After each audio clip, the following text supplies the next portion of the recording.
hope that you all are out there enjoying your President's Day off. And if you're not off, I hope that you're taking a mental vacation from work or school today. All right, my name is Jasmin Jones, and I'm here with the weekly address to young Americans, where we come together to talk about things we care about. This show is sponsored by an organization called YOU, which stands for Young, Organized, and United. So today's question is called Grad School. For you or not for you is the question. Right? So there are going to be two types of people that attract to a question like this, right? You have your young people out there who always know what they want to do since they were 5. They either wanted to be a teacher or a doctor or a lawyer, so school is the right place for them to be to accomplish where they want to go.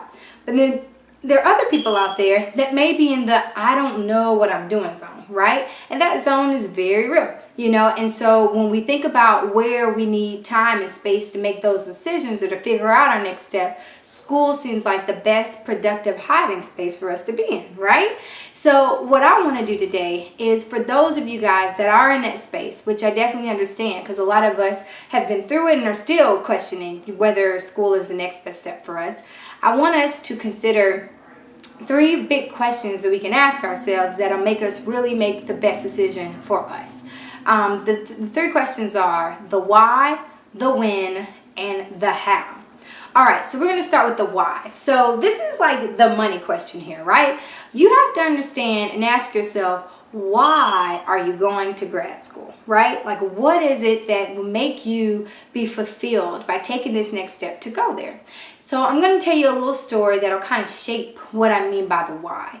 So back when in my first job, I was gathered into a room with a lot of my colleagues, and we were all very young, and we had a very well-known environmentalist activist ask us, what would you die for?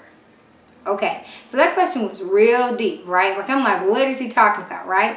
And so, I really couldn't answer the question right then, but he further explained himself and what he was really asking us. He's not asking us what would we die for, like our family or friends.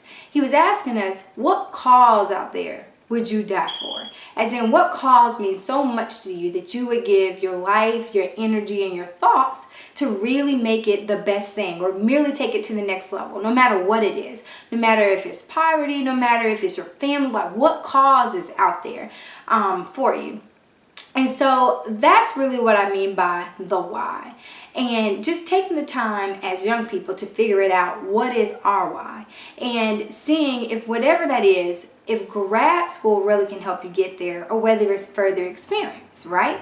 Okay, because maybe it's more so of like going through more work opportunities out in the workforce, traveling, volunteering. Those type of things can get you closer to your why just as much as it may be skill sets or research that you can do in grad school. So for you out there, figure out your why and whether grad school is what you really need or whether it's more experience out there in the world or the workforce that can get you what you need to get you closer to your why. Okay, so our second thing is the when, okay? So the when is very important because it's all about timing. Okay, so I want you to ask yourself 3 questions when it comes to your when, okay?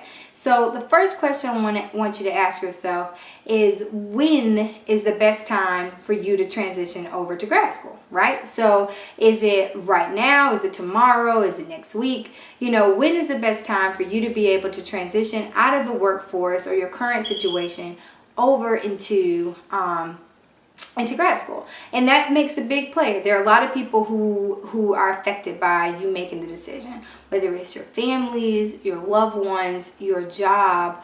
All of those people have to have the time to adjust to your transition. So definitely ask yourself, like, when is the right time to do it?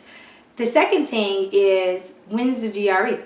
Okay, so that's a big thing because that's the stepping stone that tells you if you're really ready or if you really feel like going to grad school right now or whether some more time in the workforce is better for you, right? Like, I know a lot of people are like, look, I done missed the GRE. Heck, I'm gonna wait till next year, right? Or, you have some people that will rush because they know that, look, I got to get this done because I know for a fact right now that I need to go to grad school next year. So let the GRE kind of be your big stepping stone in a way to say, am I really ready to go now or should I wait till a little bit later? So those are the kind of questions that you should ask yourself when it comes to your when, okay? Now, the very last one I want to tell you is your how, okay? And I want everybody to hear me on this how, okay? So the how reflects to not only, the programs that you're picking, to the school that you choose, that how you're going to finance it, but there are two critical things, right? So I kind of said the first one, which is how are you selecting the program? Okay, so the first thing is are you selecting it based on the experiences that you'll get in the program? Are you selecting it on the research or opportunities that you'll be able to be given? Like, those are the things that you need to think about when you're selecting your program, okay? Because there's tons out there that'll give you all of these, great things and beautiful opportunities, but if it's not getting you to where you're trying to go, or specifically what you need, then maybe there's the program that you're looking for, the thing that you need is maybe not grad school, but it might be something like continuing education.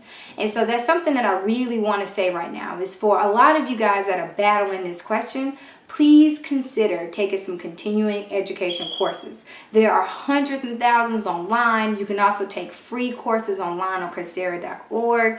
Those type of things or opportunities or courses allow you to make a judgment on whether they can give you the direct skill set you need to bypass 2 to 3 years in grad school, or if it's just a tipping point to get you into grad school, okay? So you're taking this Excel class, but it's really opening you up to some different opportunities of what you want to do with data down the line, and grad school can take you there, okay?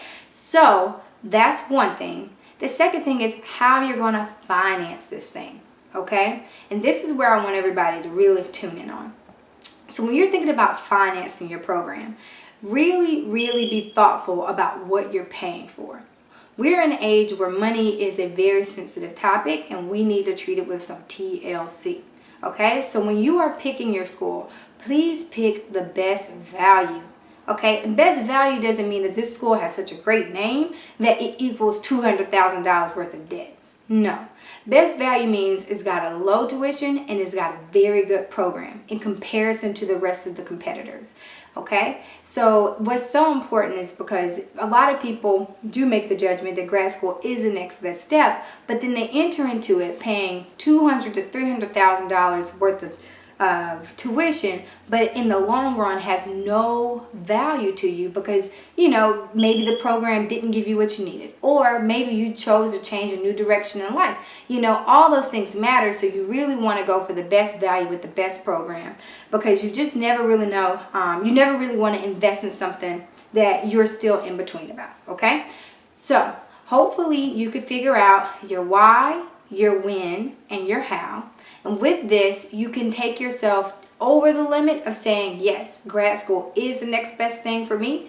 Or you can make the decision to say, I'll stay in the workforce, but look for different opportunities. And I just want to wave the white flag one more time. Continuing education courses are some of the best ways to test whether you are ready to go back to school. And it also gives you a direct skill set for what you may need or be looking for to bypass having to go through 3 to 4 years of school. So hopefully today's show offered some insight or some thoughtful questions to probe you on the question that I asked at the very beginning, which is, what would you die for? And what would you die for means what cause are you living here for, and how are you getting there? And is grad school going to be a contributor to it, or whether it's something else out there that'll get you closer? But whatever it is, I do hope that you're able to identify what it is that you want to do in life and be able to take all the opportunities that are out here to get you there. All right, so that's today's show, and I'm hopeful that you guys were able to take some things away from it. Hopefully you can join in next week where we'll be talking about stress makes me a hot mess. Right, so we're going to be talking about ways to handle stress. As we all know, it comes at us from left to right, okay? And just finding some productive ways to reverse it so that we're able to continue to combat that while being productive and happy people. So I'm excited to see you next week, and thank you again for tuning in. Just like everybody.